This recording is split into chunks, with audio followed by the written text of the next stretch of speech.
1965. Na forma atual, o Congresso teve início com a fusão da então SBHH e o Colégio CBH e a formação da atual associação ABHH em 2008, uma data muito importante para todos nós. O termo terapia celular foi incorporado oficialmente à ABHH em 2011. Essa é a forma atual da nossa entidade. Nesse período de pouco mais de 6 décadas, nossos congressos, que no início contavam com menos de uma centena de pessoas, se transformaram em um dos mais importantes eventos da medicina brasileira. Nesse ano, o EMO 2014, aqui em Florianópolis, temos mais de 4.300 participantes oficialmente inscritos, a apresentação de cerca de 1.300 resumos, a participação de 52 palestrantes do exterior e 330 do Brasil. Como muitas vezes citado em nossos encontros de especialidade, também creio que devemos ressaltar o progresso espetacular que ocorreu, principalmente em biologia molecular e celular nas últimas décadas, o que possibilitou avanços fundamentais no conhecimento sobre as origens das doenças e facultou o desenvolvimento de novos tratamentos que estão transformando a medicina como hoje a conhecemos. Também creio que não existe outra especialidade médica em que essas transformações são mais notáveis que a hematologia, a hemoterapia e a terapia celular. De fato, avanços em hematologia são considerados paradigmas de investigações básicas com aplicações clínicas extremamente bem-sucedidas, assim chamado bench to bedside. Esses avanços de nossa especialidade são demais numerosos para serem todos citados, mas alguns exemplos podem ser referidos, como, por exemplo, a denominação da primeira doença molecular, a descrição da primeira ligação de um polimorfismo de DNA a uma doença genética, desenvolvimento de fatores recombinantes que estimulam o crescimento de células sanguíneas, transplante de medula óssea, novos produtos para transfusão sanguínea e o desenvolvimento de terapia molecular alvo específica. Neste EMO 2014, estão sendo abordados assuntos referentes a praticamente todos os aspectos de nossa especialidade e que contribuirão de maneira relevante para incrementar o conhecimento de todos os profissionais de saúde que trabalham na área e, em última análise, terá como resultado um melhor atendimento e cuidado do paciente. É para isso que é o nosso congresso. Creio ser importante enfatizar que o congresso não é só importante por proporcionar atualização de conhecimentos, mas também é o local e a ocasião ideais para encontrar velhos e novos amigos e um acontecimento único para discussão pessoal e troca de experiência direta sobre todos os aspectos de nossas especialidades. Reitero aqui o que mencionei no final do EMO 2013, quando fui indicado para ser presidente desse congresso. É uma honra e um enorme privilégio ser presidente do Congresso Brasileiro de Hematologia, Hemoterapia e Terapia Celular, o EMO 2014, organizado por essa notável associação.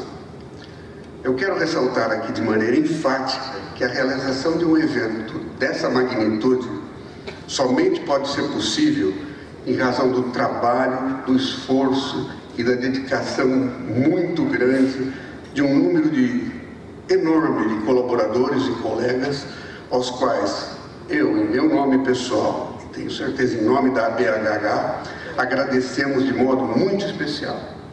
Eu tentarei relacionar todos e não esquecer de nenhum. Cito aqui, representando a espetacular equipe de eventos da ABHH, a Alessandra, a Renata e a Camila, que representam mais de 15 pessoas que trabalham nesse conjunto da equipe. Agradeço a participação das comissões científicas e executivas, com destaque para as comissões de anemia, hemoterapia, oncohemato, pediatria, hemoterapia, terapia celular, odontologia, psicologia, enfermagem, gestão, captação, farmácia, instituições e as instituições de pacientes, que são muito importantes no nosso congresso. Agradeço também o Dr. Jovino e a doutora Marta, em nome da comissão local, que contribuiu para esse congresso. Um agradecimento especial à Aline, que não pôde vir e que participou da coordenação do congresso. Agradeço em nome do Dr. Dimas, presidente da BHH, o apoio irrestrito de toda a diretoria da BHH à realização do congresso. Agradeço ao Dr. Pacento, a doutora Sarita e a doutora Margarete, em nome dos quais todos os que participaram e que representam os que trabalharam na Comissão de Trabalhos Científicos. Meus agradecimentos especiais ao Dr. Valder Arruda pela sua colaboração nos convidados internacionais. Nossos agradecimentos aos patrocinadores Diamante, Ouro e Prata, Novartis, Roche, Fresenius, Janssen, Takeda, Zodiac, GSK, Baxter, Alexion, Bristol, Grifols, Amgen, Biored e Teva. Nossos agradecimentos ao Ministério da Saúde, à CAPES e ao CNPq. E, em especial, um agradecimento muito grande, em especial, aos palestrantes, em especial aqueles do exterior que viajaram longas horas e atravessaram oceanos para poderem estar aqui conosco durante esse congresso. E muito também aos palestrantes brasileiros que fizeram muitos sacrifícios para aqui participar desse nosso evento. Tenho certeza que esse é um excelente encontro e, de novo, reitero, é um orgulho e uma honra muito grande ser presidente desse evento. Obrigado a todos.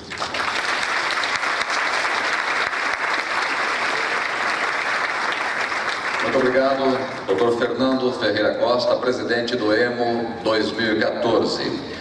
A BHH tradicionalmente presta homenagens em seu congresso anual às personalidades que desenvolveram e continuam desenvolvendo trabalhos projetando a especialidade no Brasil e no mundo. E nós começamos essa homenagem com a entrega de uma placa ao Dr.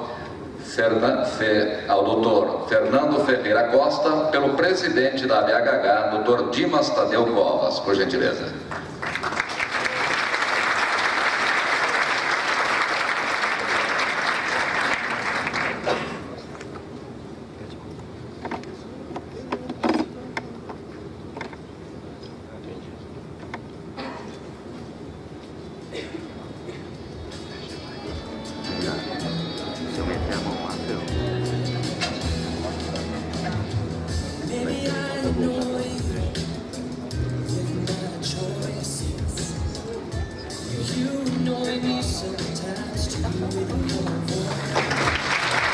Parabéns, Dr. Fernando Ferreira Costa. Eu chamo agora para fazer uso da palavra o presidente do EMO 2015, Dr. Carmino Antônio de Souza.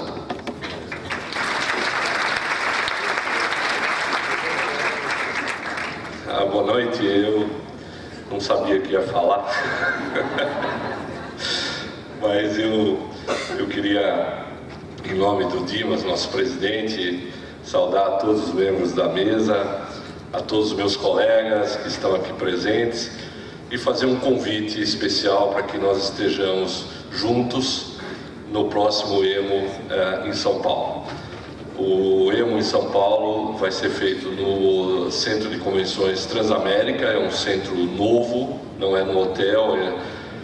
Nós temos alguns problemas em São Paulo de achar um local onde caibam todos os conferencistas e todos os participantes do Congresso, e o Congresso em São Paulo tradicionalmente tem tido mais de 5.000 pessoas. Nós tivemos 4.300 aqui e temos a expectativa de ter mais de 5.000 pessoas em São Paulo. Nós já estamos trabalhando, eu já queria antecipadamente agradecer a adesão de várias empresas que já confirmaram sua participação, já adquiriram seus espaços para o Congresso, não é?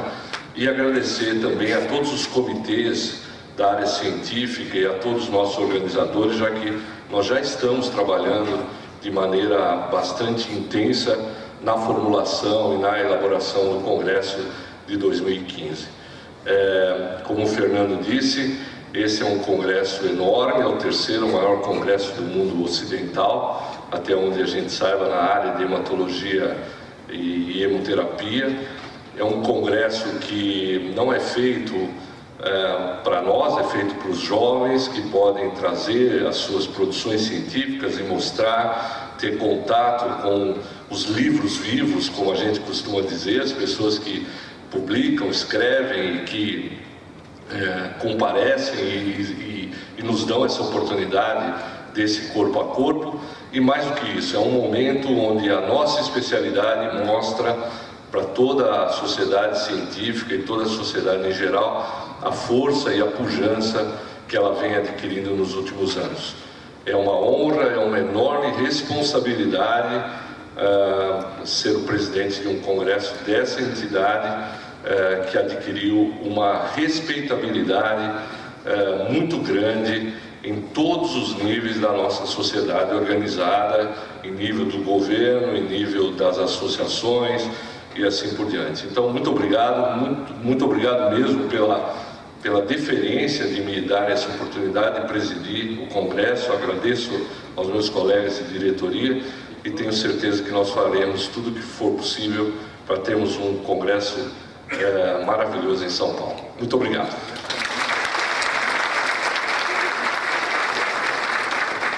Muito obrigado, Dr. Carmen Antônio de Souza. E agora, a palavra do presidente da BHH, Dr. Dimas Tadeu Covas.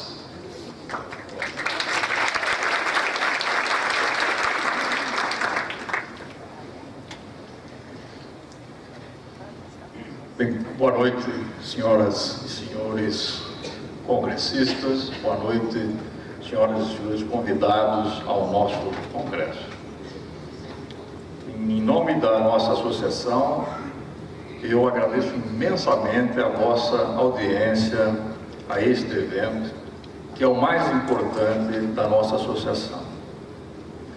Como já referido pelo Fernando, a nossa ABHH nasceu em 2008 como fruto da união da Sociedade Brasileira de Hematologia e Hemoterapia e do Colégio Brasileiro de Hematologia.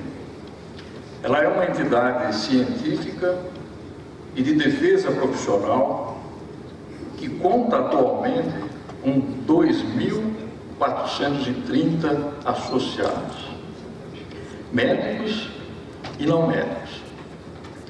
Suas principais ações são nos campos científico, profissional e educacional, promovendo a formação continuada dos especialistas em hematologia, hemoterapia e terapia celular para o nosso país.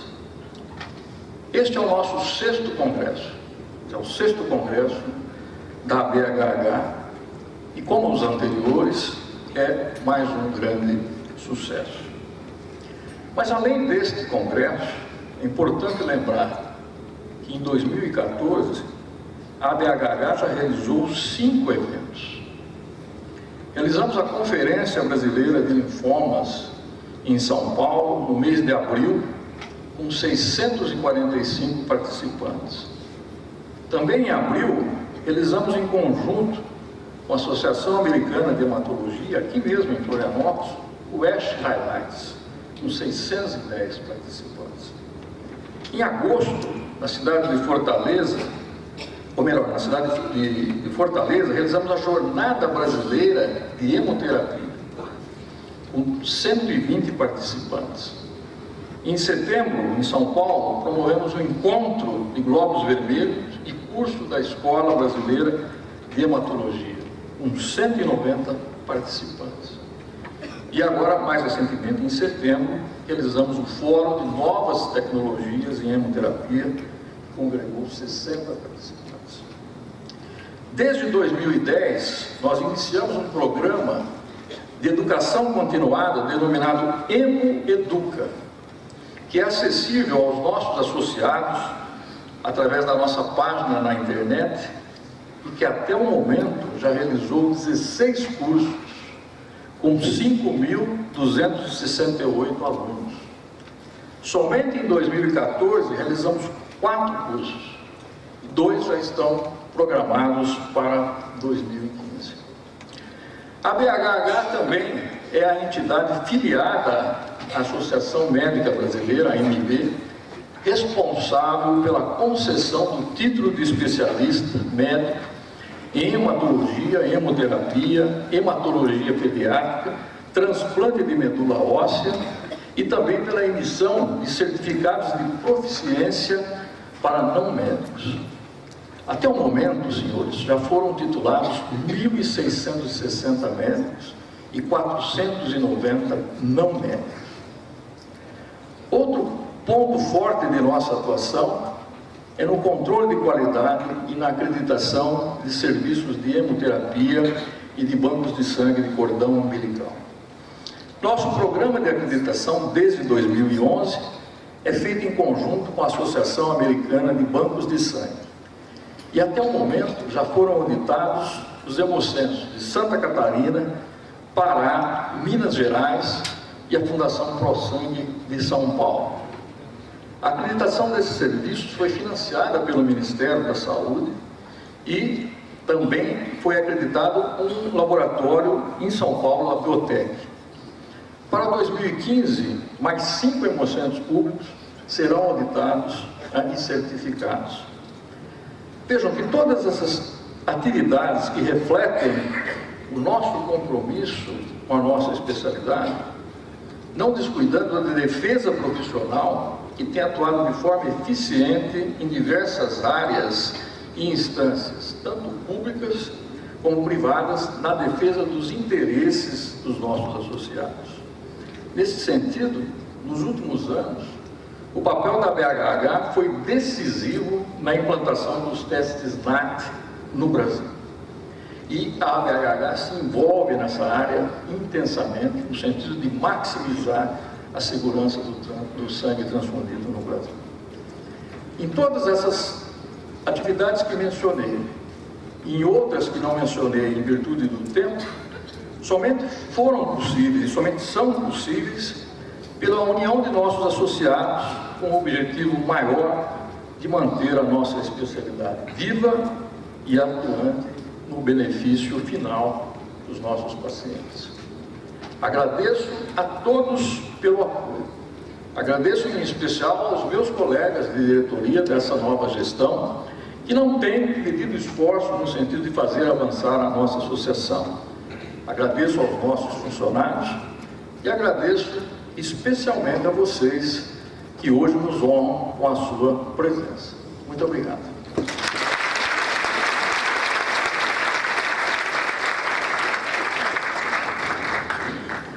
Muito obrigado, Dr. Dimas Tadeu Covas, presidente da ABHH. E nós continuamos com as homenagens àqueles que se destacaram e que destacam a especialidade no Brasil e no mundo.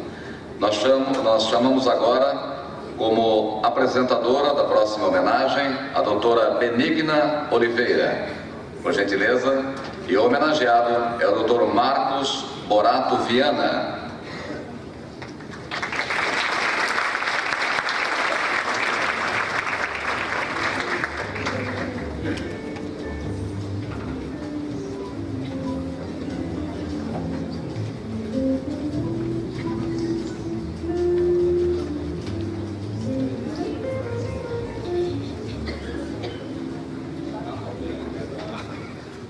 Para colocar a apresentação, vamos controlando por aqui. Ok.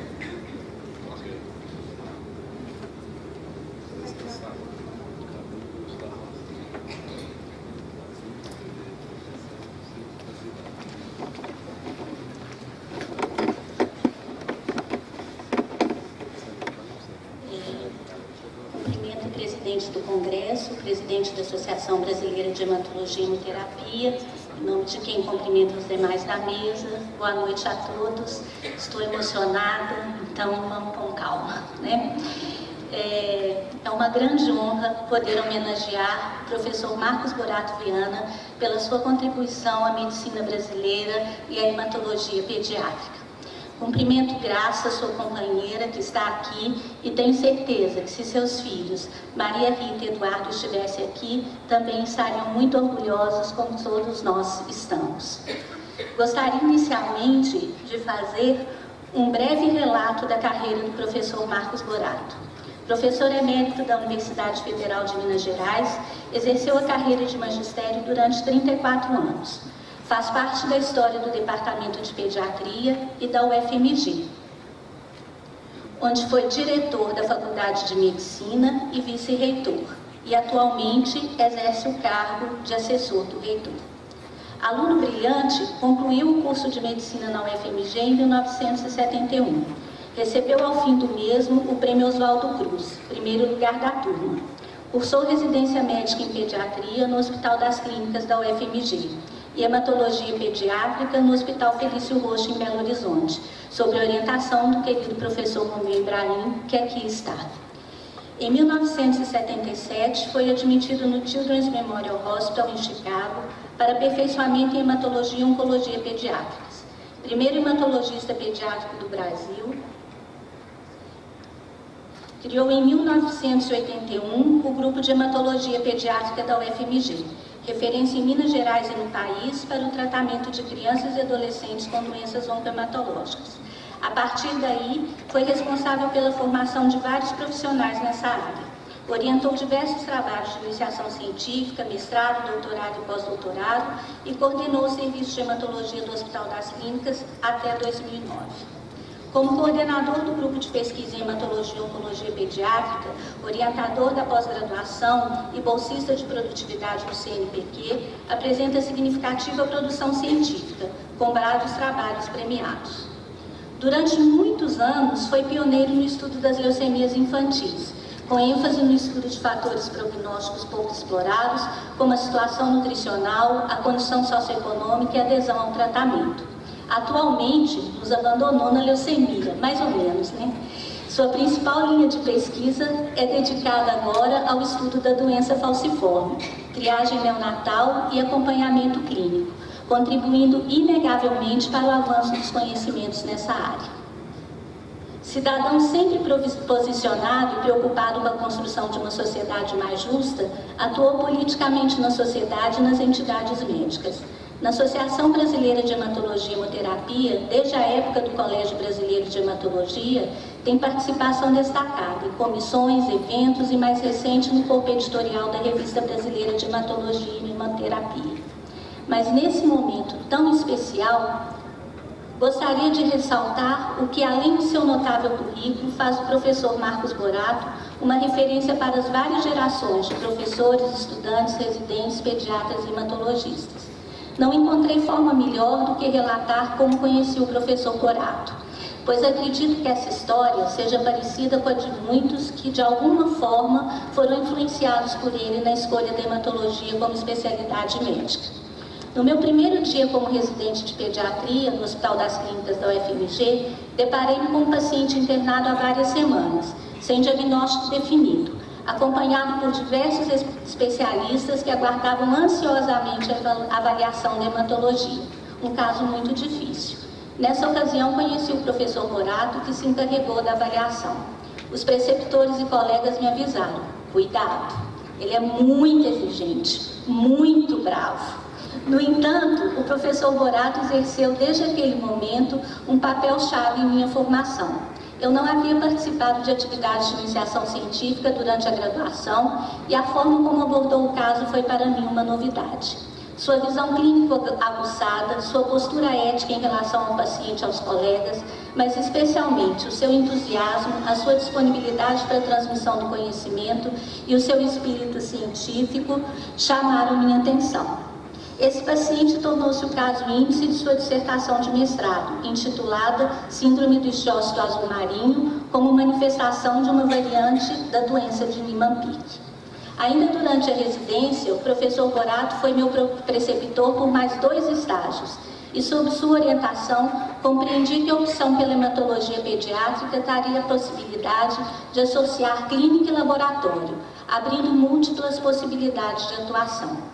No entanto, o que de fato me encantou e definiu minha escolha foi a postura ética e os princípios humanistas que norteavam a relação médico-paciente no grupo de hematologia pediátrica, liderado, como ele gosta muito apropriadamente de dizer, pelo professor Marcos Borato Viana.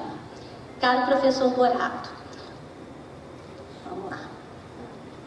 Por toda a sua admirável trajetória, recebo o carinho e o respeito de todos aqueles que têm e tiveram o privilégio de trilharem grande parte de seus caminhos na hematologia sob sua liderança, de tê-lo como mestre, mas sobretudo de tê-lo como amigo. É isso, obrigada.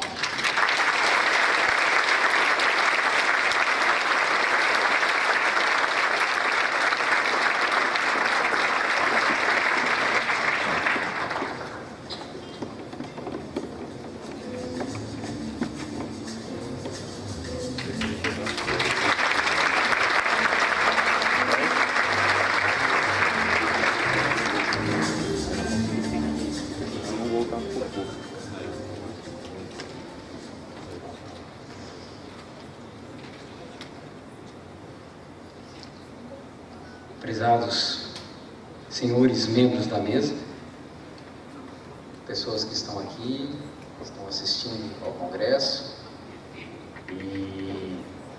eita, é emoção. Eu queria realmente agradecer, eu acho que é um momento de agradecimento, primeiro às pessoas que me formaram, e aí eu nomeio o professor Romeu Ibrahim de Carvalho, vocês todos conhecem, foi o grande mestre na hematologia.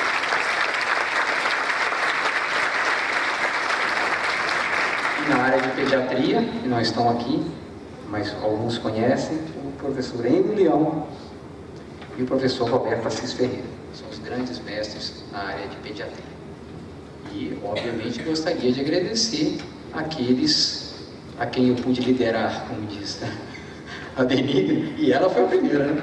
Foi a primeira pessoa que formalmente entrou sob o ponto de vista da hematologia pediátrica, porque nós acabávamos de iniciar o trabalho da hematologia pediátrica em Minas Gerais.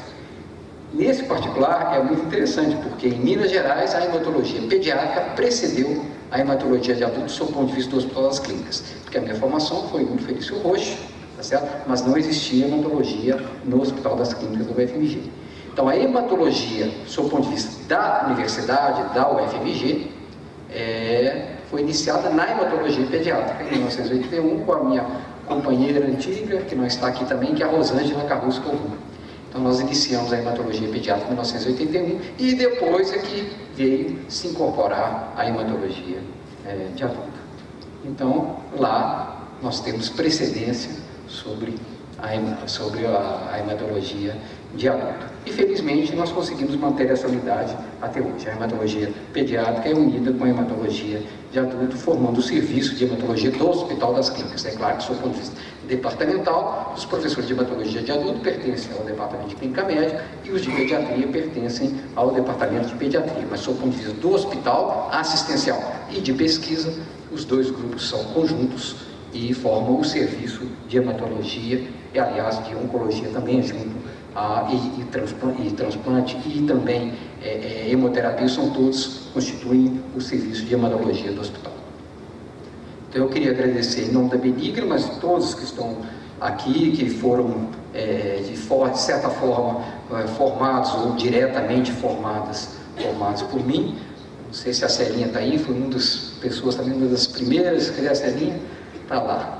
A Celinha foi uma das primeiras pessoas que a gente formou, uma das primeiras mestrandas em doença falciforme, tá certo? Cujo tema foi doença falciforme, e depois o doutorado também. Realmente, felizmente para mim, porque eu pude realmente, quer dizer, eles absorveram de mim, mas eu também absorvi isso, eu tenho certeza, muito deles. Então é realmente uma troca muito fecunda, essa que a gente pôde fazer durante esses anos. E em particular, na área de formação de recursos humanos, sob o ponto de vista científico, eu já tenho quase 40 pessoas que ou estão sob minha orientação ou já se graduaram em mestrado ou doutorado. Então é um grande prazer ter essa prole numerosa. Queria agradecer a Graça também, companheira de minha vida aí nos últimos 10 anos. E então queria estender também a todas as pessoas nas quais eu pude beber toda a sabedoria, tá certo? Muitas pessoas aqui presentes. E eu gostaria só para terminar de lembrar uma coisa que me dei conta hoje. Eu pensei assim, na hora eu estava dando uma aula agora de tarde sobre a mortalidade na doença falciforme, a mortalidade no programa de triagem neonatal, como é que estava a situação. E aí de repente eu falei assim, puxa vida, que mórbido, eu só falo sobre mortalidade. E aí depois eu raciocínio, puxa vida, também da leucemia, o que eu estava vendo também era mortalidade, né? Na verdade, sobrevida, tudo bem, mas de qualquer forma, a mortalidade. E aí eu pude perceber que, na verdade, ao lidar com a mortalidade, eu estava lidando exatamente com a coisa mais importante na vida de uma criança, é que ela poder virar de uma criança, virar um adulto e virar um cidadão para a sociedade.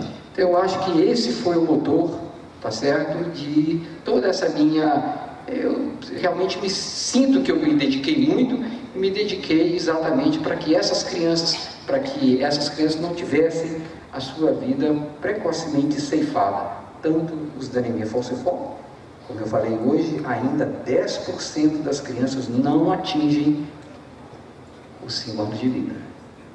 Eu mostrei isso, é muito triste, mas é a realidade e é contra ela que nós temos que lutar. Da mesma forma, o Dr. Romeu se lembra, quando nós iniciamos as nossas atividades, nós tínhamos apenas uma criança que havia sobrevivido à leucemia linfológica. Uma criança apenas.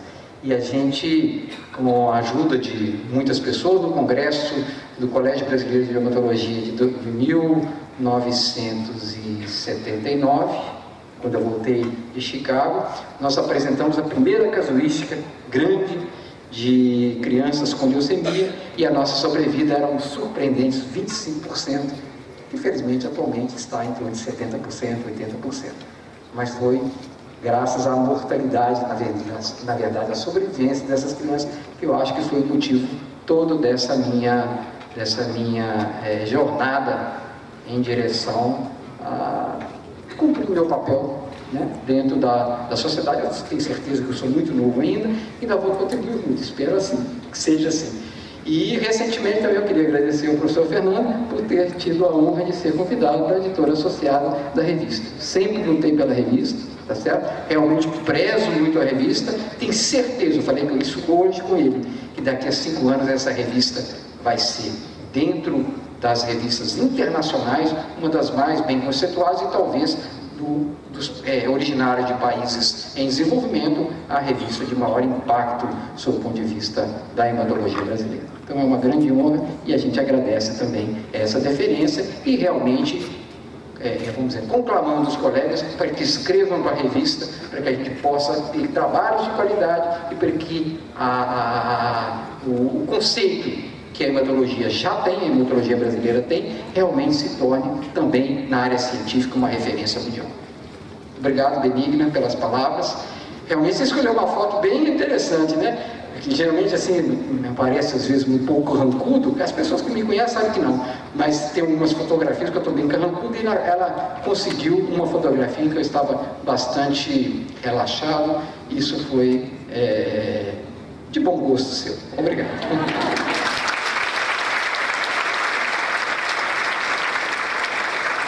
Parabéns, Dr. Marcos Borato Viana, e a ABHH continua prestando homenagens nessa noite. O próximo homenageado, Dr. Celso Bianco, o apresentador, Dr. José Orlando Bordim. Por gentileza.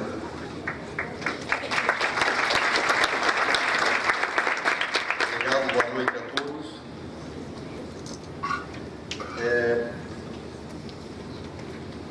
Quando eu fui convidado pelos colegas da diretoria da BHH a apresentar o professor Celso, eu fiquei muito orgulhoso.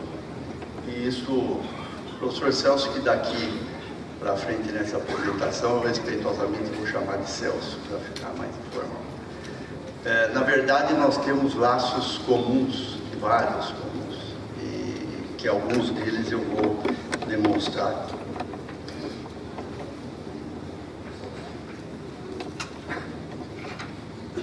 Oi?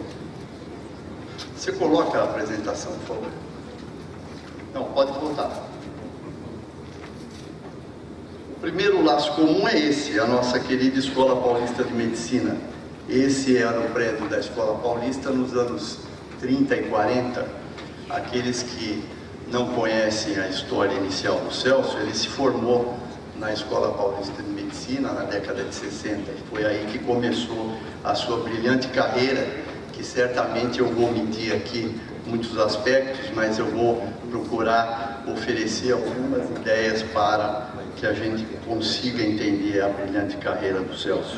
Esse é o mesmo prédio nos dias de hoje, Celso. Então, o prédio foi preservado e o Celso, ao final da década de 60, foi agraciado com uma bolsa de estudos para completar ou seguir os seus estudos nos Estados Unidos. E aí, certamente, a sua vida mudou completamente. Durante esse período, ele sofreu influência porque ele passou a trabalhar na imunologia da Escola Paulista de Medicina. Nesse artigo que eu selecionei, fragmentos históricos da imunologia brasileira, nós vemos aí dois professores muito importantes, o professor Vital Brasil e o professor Otto Bier. Otto Bier, que teve uma influência marcante na carreira do Celso, não só do Celso, como de vários imunologistas que se seguiram no Brasil. Otto Bier, que foi para a Escola Paulista de Medicina e fundou praticamente a imunologia naquela instituição.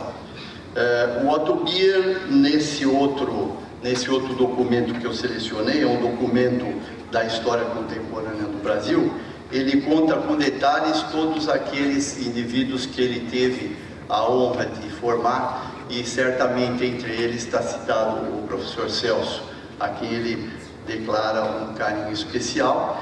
E o Celso, a partir daí, foi para os Estados Unidos e lá iniciou seus trabalhos em imunologia. Esse talvez seja a primeira fase da carreira mais importante acadêmica, científica do Celso, e que ele trouxe contribuições importantes. Mas ao longo da sua carreira, ele já comentou e referiu que ele teve influência de outros professores da Escola Paulista de Medicina. O saudoso professor Marcelo Pio, que foi um iniciante da hematologia na Escola Paulista de Medicina. Eu lembro que naquela oportunidade o professor Jairo Ramos queria dividir a escola na parte em departamentos, e a hematologia, curiosamente, é a primeira disciplina da Escola Paulista de Medicina, e que foi através do professor Marcelo que ela foi instituída, e que se seguiu com o professor José Kerbaui, que infelizmente não está presente aqui hoje, mas que também influenciou de certo modo a carreira do Celso. São professores de hematologia, o Marcelo infelizmente falecido e o professor Kerbaui aposentado. Outros professores que também influenciaram a carreira do Celso: o professor Oswaldo Luiz Ramos, que dispensa comentários, era nosso professor lá de medicina, filho do Jairo Gomes, um dos fundadores da Escola Paulista, e o amigo do Celso, Jacó Rosenblit, também, que participou da sua formação em imunologia. Na sua carreira, ele foi trabalhar na New York University, depois na Rockefeller, e aí eu selecionei esse trabalho para citar um pouco a produção científica do Celso. Tem mais de 100 publicações internacionais, algumas de importância significativa. Essa é uma delas, em que ele participou junto com o professor Vitor Nussensweig. O Nussensweig, ele se formou em São Paulo, depois passou um tempo em Paris, e também retornou para a Escola Paulista de Medicina, passou um período na Escola Paulista de Medicina e voltou para Nova York, e foi aí com ele que o Celso teve essa contribuição muito importante. Para quem não sabe, esse é um dos trabalhos que levou, na verdade, a diferenciação das subpopulações linfocitárias entre linfócito T e B, uma contribuição significativa. Nessa fase, o Celso participou de publicações como essa no Nature, no Science e outras revistas de alto impacto científico e acadêmico. Aí, o Celso, nessa fase do final dos anos 70, ele muda e vai, em 82, trabalhar no New York Blood Center. E aí começa o outro laço que eu tenho com ele, porque certamente eu fui um dos primeiros a ser um fellow lá do New York Blood Center em 85. Aqui está o prédio do New York Blood Center, claro que ele tem outras agências e outros prédios, mas esse é o prédio da Rua 67, famosa, entre a primeira e a segunda avenida. E aí o Celso começa a trabalhar com a famosa fibronectina. Quando eu cheguei lá, ele trabalhava com fibronectina, macrófago e ainda se dedicando à imunologia. Mas aí entra um fator de confusão que no início da década de 80, 82, 83, surge o HIV. Então a epidemia do AIDS, e aí talvez tenha mudado a direção da carreira do Celso, onde ele passa a se dedicar com muito esmero e na contenção do espalhamento do AIDS por transfusão, e ele passa então a se dedicar com mais afinco à hemoterapia. Posteriormente, ele passa a ser vice-presidente do New York Blood Center, fica por 18 anos no New York Blood Center, continuando as suas contribuições na área de hemoterapia, de transfusão, e finalmente, ao se aposentar ou sair do New York Blood Center, ele entra nessa instituição, que é a America's Blood Centers, que é uma instituição que fornece sangue para 60% das instituições americanas, 100% das instituições canadenses, porque congrega um grande número de hemocentros. O Celso passa a ser vice-presidente dessa instituição e também continua o seu trabalho na educação e na segurança do sangue. Ao final dessa carreira, ele provavelmente raciocinou, olhou, pensou e falou: e agora? E agora, simplesmente, ele, em 2014, durante a Assembleia Geral em Seul da Sociedade Internacional de Transfusão Sanguínea, ele foi eleito presidente, o que nos dá muita honra ao povo brasileiro e aos colegas aqui da Hematologia e Hemoterapia Nacional. Ele passa a ser, então, o presidente eleito por 2 anos para conduzir os trabalhos da Sociedade Internacional de Transfusão. Evidentemente que tudo isso é muito bonito, mas não é suficiente, porque o indivíduo não se completa se não for com aí a sua esposa e a sua neta, uma das netas. Evidentemente que isso é que completa a carreira do indivíduo. Mas essa era aquela pequenininha, e aqui está a neta bonitinha, com traços orientais do Celso. Parabéns, Celso. E aqui está o Celso, o pai, também apresentando e participando do casamento da Júlia. Júlia, que eu conheci pequenininha em Nova York, e que está aí. E eu pergunto, Celso, quem é essa? Essa é a minha, exato, essa é a Marina, minha filha. E eu pergunto a vocês, o que elas têm em comum? Não sei se o Celso lembra, o berço, Celso. A minha filha, com meses, quando estava em Nova York, usou o berço da sua Júlia. Então elas têm em comum isso. Agora a Marina, minha filha, acabou de fazer 30 anos, no Dia das Bruxas, e mora onde? Em Nova York. Quer dizer, uma coincidência muito grande. Recentemente ele foi perguntado pelo nosso colega Roberto da Emo, da revista Emo: o Celso, existe algum segredo para fazer sucesso no exterior? Ele respondeu com essa frase, simples como ele é, mas muito direta: sim, é o mesmo segredo para fazer sucesso no Brasil: estudo, dedicação, um bom mestre e muita sorte. Um bom mestre que seguramente ele foi e continua sendo para muitos de nós. Parabéns, Celso.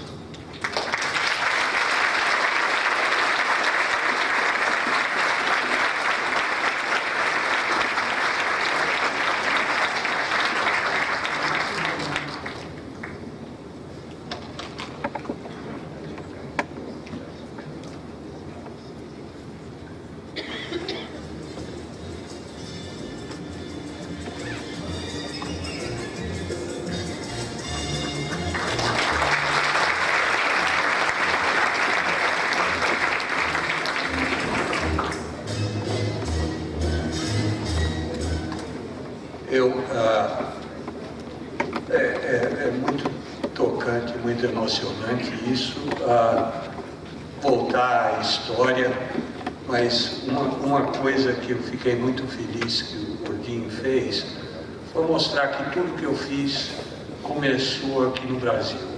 Começou na escola, desde o meu primário, na Caetano de Campos, em São Paulo, o ginásio, Roosevelt, e a Escola Paulista, foi onde aprendi tudo. A Escola Paulista custava $1 por ano para o estudante de medicina, e tudo que eu aprendi na vida, para começar, veio de lá e veio dos amigos que eu tenho, dos professores que me ajudaram muito e me guiaram, e depois de todas as pessoas com que eu convivi. A lista é muito grande das pessoas que passaram pelo New York Blood Center,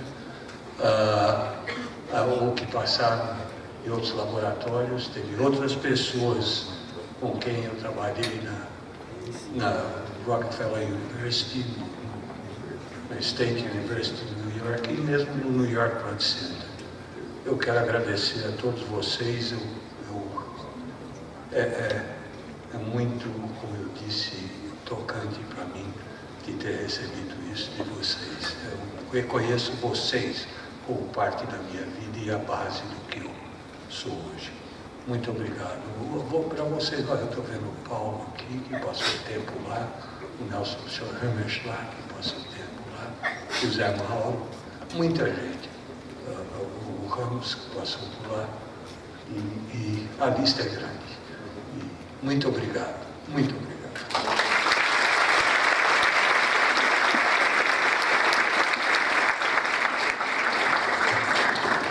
Parabéns, doutor Celso Bianco.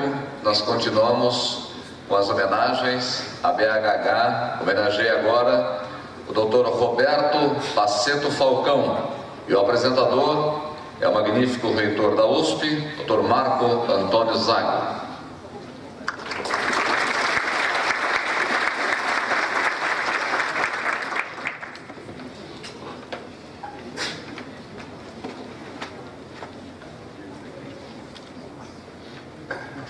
Muito boa noite, professor Fernando Ferreira Costa, presidente deste congresso, professor Dimas Covas, presidente da ABHH, membros da mesa, meus colegas hematologistas e convidados. Eu recebi certamente a missão mais leve possível para este congresso, qual seja de homenagear o professor Paceto, que não precisaria de eu falar nada, bastaria chamá-lo aqui para nós aplaudirmos, porque ele tem uma longa história na hematologia brasileira. Mas, além disso, eu me sinto particularmente honrado, porque o professor Paceto essencialmente, eu vejo como um irmão mais velho, por aquilo que vou relatar em seguida. O professor Paceto nasceu em Araraquara, no interior de São Paulo, cidade de personagens ilustres como Inácio Loyola Brandão, Ruth Cardoso.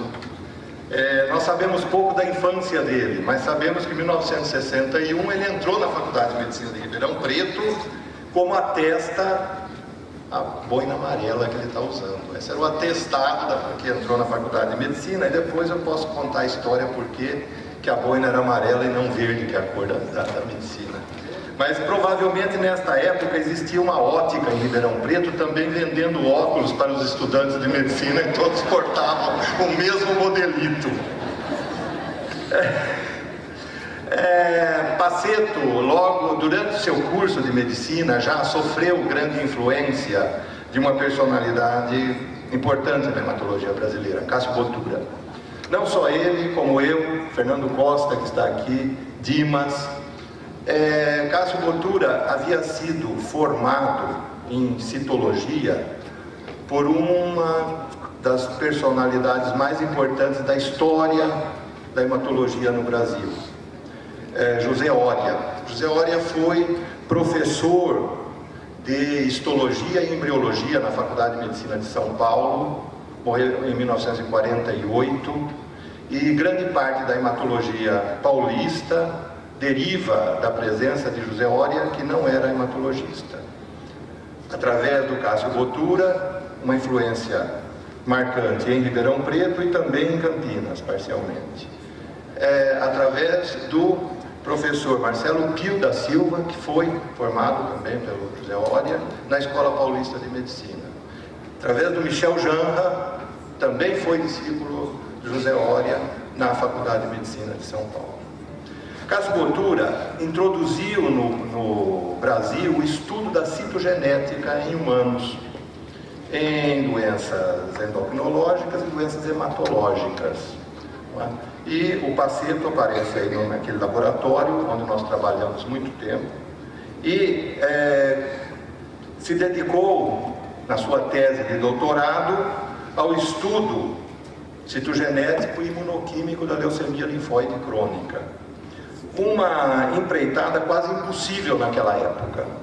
Aqueles que sabem como se estudava a citogenética, estudar a citogenética é um método direto em células linfóides, da leucemia linfóide crônica, extremamente difícil e, portanto, os resultados não foram espetaculares.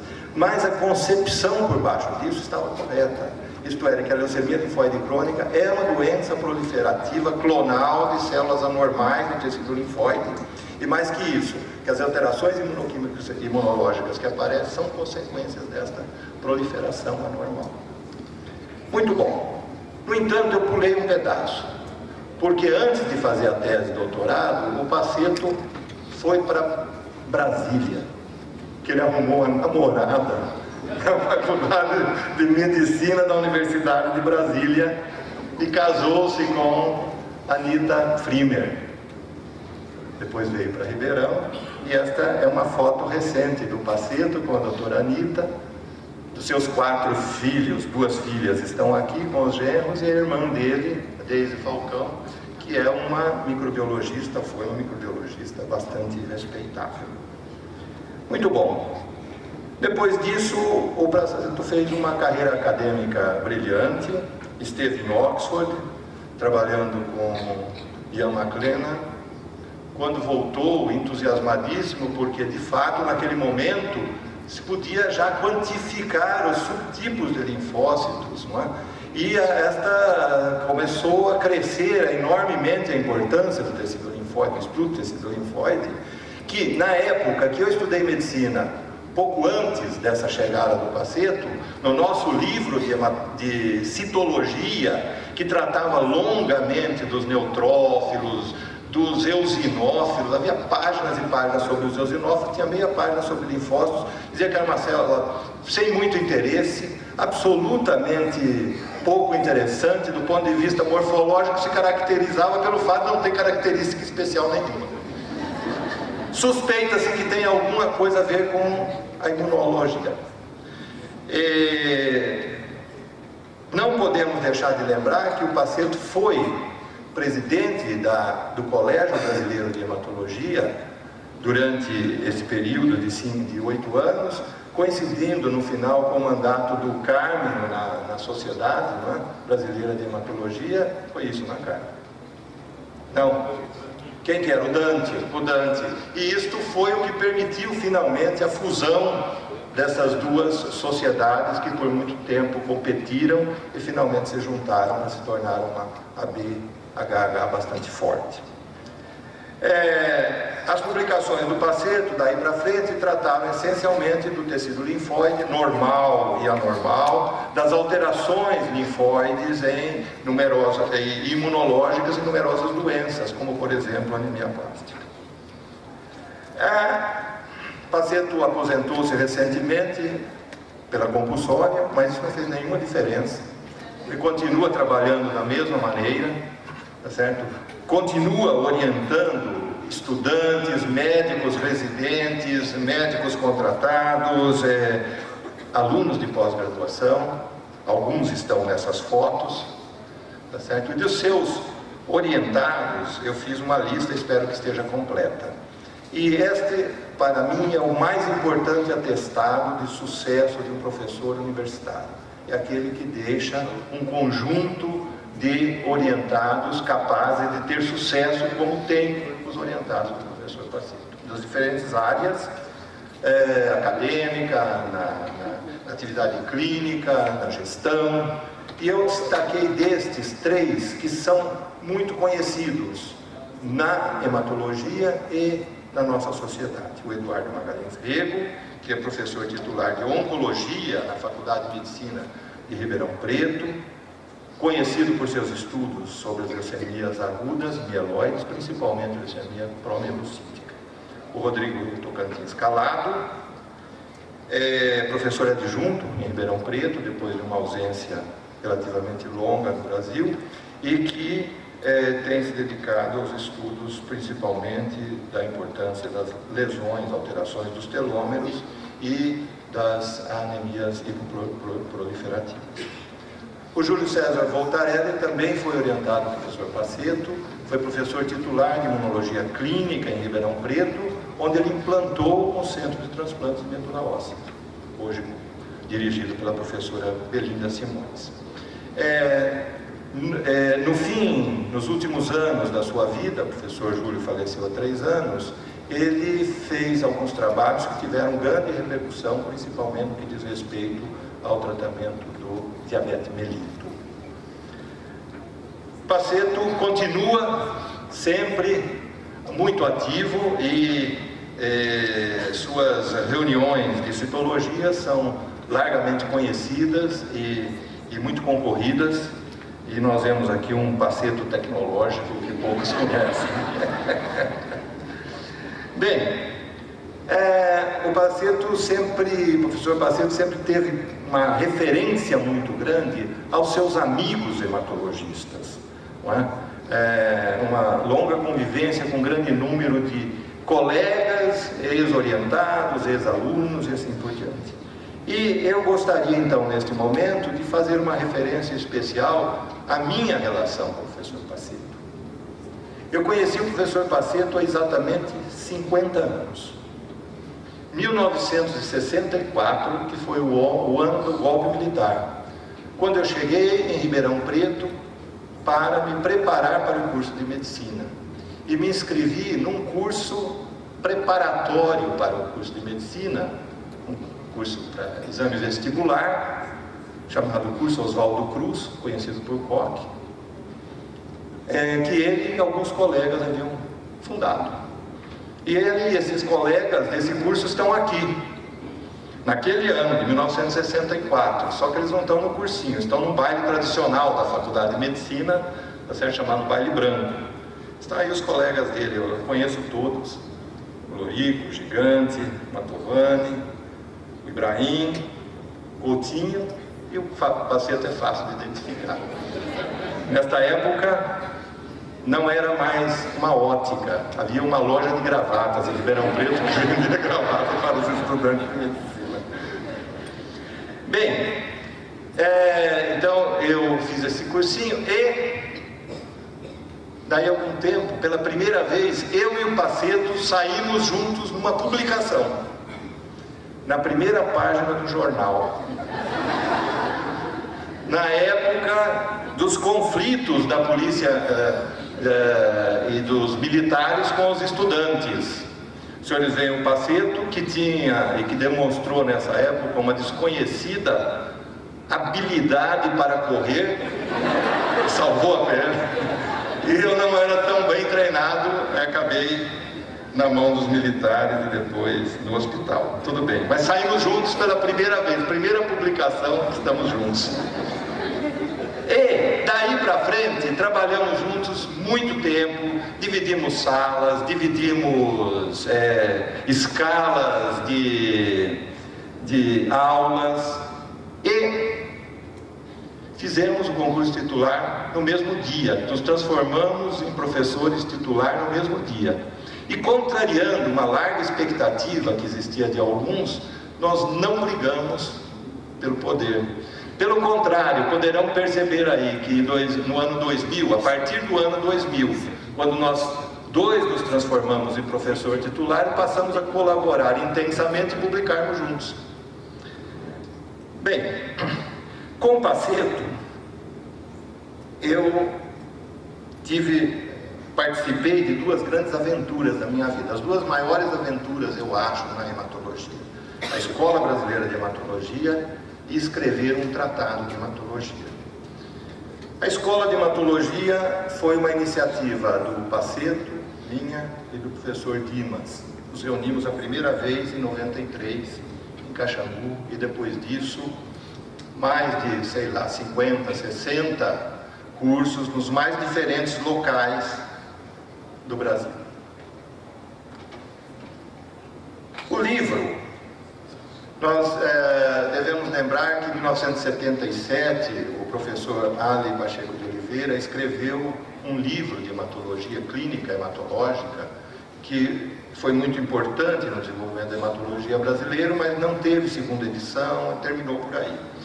E, então, Paceto, eu e o professor Pasquini nos lançamos nessa aventura e, finalmente, em Recife, em 2001, nós lançamos a primeira edição desse livro. Foi uma grande vitória, porque o livro tinha 1080 páginas, 51 colaboradores, 89 capítulos, mas ele mostrava uma coisa muito importante, é que existia 51 colaboradores capazes de compor um livro de hematologia no Brasil. Hoje existe muito mais.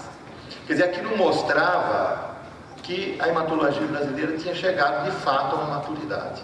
Hoje existem muitos outros escrevendo livros, etc. O ano passado nós lançamos a segunda edição. Mas essa deu uma sensação muito grande de que nós finalmente tínhamos chegado à maturidade da hematologia. Devo encerrar por aqui, mas antes eu quero fazer dois comentários.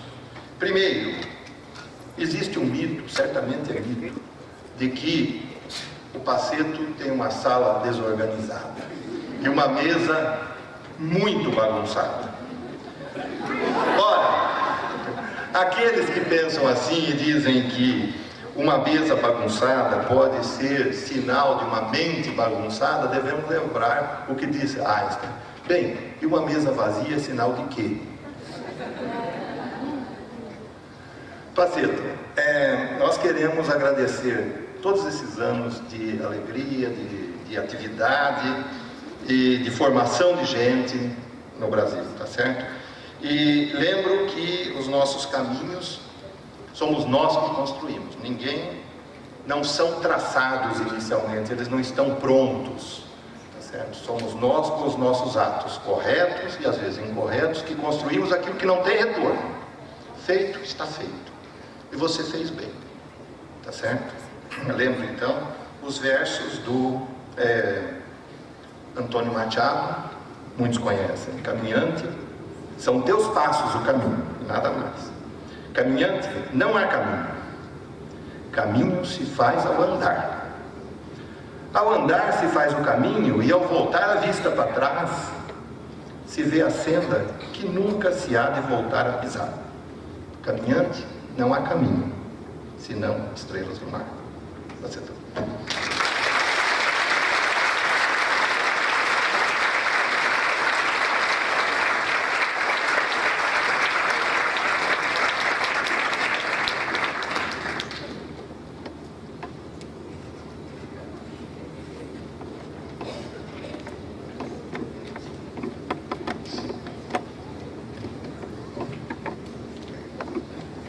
Tinha preparado aqui e o Zago falou tudo já. Então sobraram poucas coisas para dizer. Primeiro, muito obrigado à diretoria da BHH por essa homenagem. Muito obrigado, Zago, por essa sua apresentação. E eu vou contar para vocês uma coisa. Quer dizer, como que eu fui, por que eu fui fazer hematologia? Eu estava no terceiro ano de medicina e fui assistir uma aula de anemias do professor Cássio Botura. O professor Cássio Botura era considerado um sujeito vigoroso, bravo, né? Terminada a aula, eu fui fazer algumas perguntas ao professor Cássio Botura. E ele respondeu. E ele perguntou de onde que eu era. Eu falei que era de Araraquara. Falei, poxa vida, eu sou nascido em Batão. Você não quer trabalhar comigo, fazer hematologia?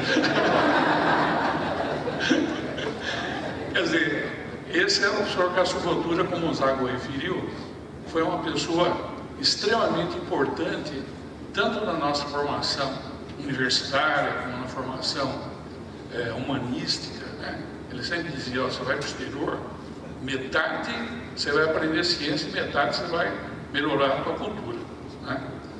E era um sujeito que tinha um espírito de lealdade muito grande, que eu incorporei na minha personalidade. Botura foi uma pessoa muito importante para mim. Eu não vou contar, então, repetir aqui o que o Zago falou, mas eu vou fazer uma pequena observação. Eu continuo dando aulas de graduação. Eu adoro dar aula. Acho que das 3 funções, eu já passei pelas 3, mas acho que eu mais gosto é dar aula.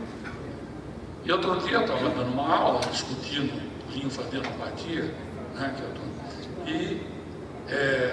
eu falei, olha, a hematologia é uma disciplina extraordinária, né? Você examina o paciente, tá certo? Você tira a história, aí você colhe o material, medula óssea, sangue periférico, você está preparado para fazer o diagnóstico, você faz o diagnóstico, volta e trata o paciente. Isso daí é uma coisa maravilhosa, quer dizer, poucas disciplinas você ainda tem. De vez em quando nós precisamos de um patologista, mas na maioria das vezes nós resolvemos tudo.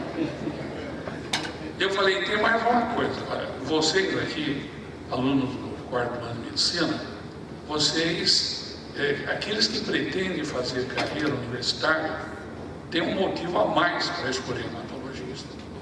Por quê?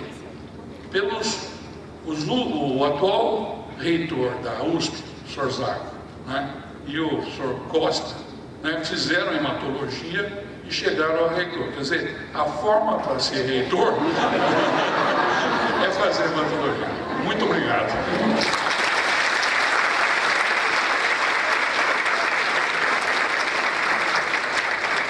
Parabéns, doutor Roberto Barcelos Falcão.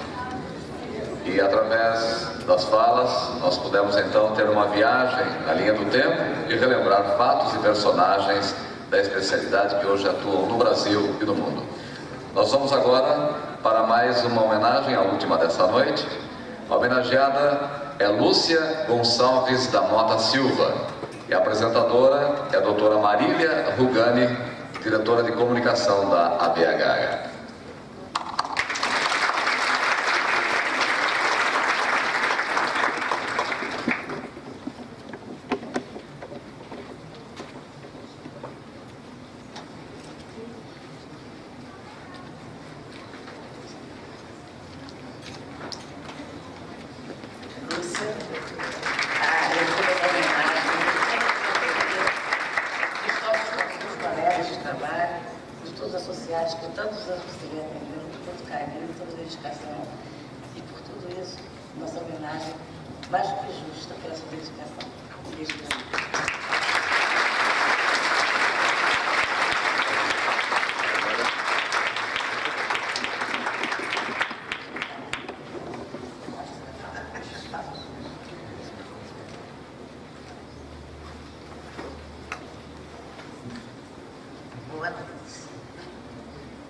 Quando eu descobri que ia ser você, eu falei, não vai dar certo. 2 cariocas juntas, não vai dar certo. Bom, quero agradecer a diretoria, essa homenagem, essa lembrança. E quero dizer que foram 15 anos que eu vesti a camisa, me dediquei. Eu considero a associação como uma filha para mim. Mas está na hora de eu ir para casa. Estou me aposentando. Agora está na hora de eu cuidar de outras 2 filhas. Uma de 14, uma de 12 e uma de 4. Umas 2 netinhas que eu ganhei de presente. E dizer que eu vou continuar à disposição. Estou me aposentando, mas estou à disposição dessa minha filha, a BHH. E quero fazer uma homenagem, assim, muito especial à minha amiga, parceira, Aline. Ela vai continuar cuidando dessa minha filha. Nós praticamente começamos juntos, ela pelo colégio, eu pela sociedade. O destino fez com que a gente cruzasse o destino, né? Os caminhos, para ela agora poder conduzir essa minha filha. Ela que é mais nova do que eu, está cuidando dos filhos, e eu agora cuidando dos netos. Mas não vou esquecer vocês, e espero que vocês não esqueçam de mim, e podem telefonar. Estou à disposição. Muito obrigada.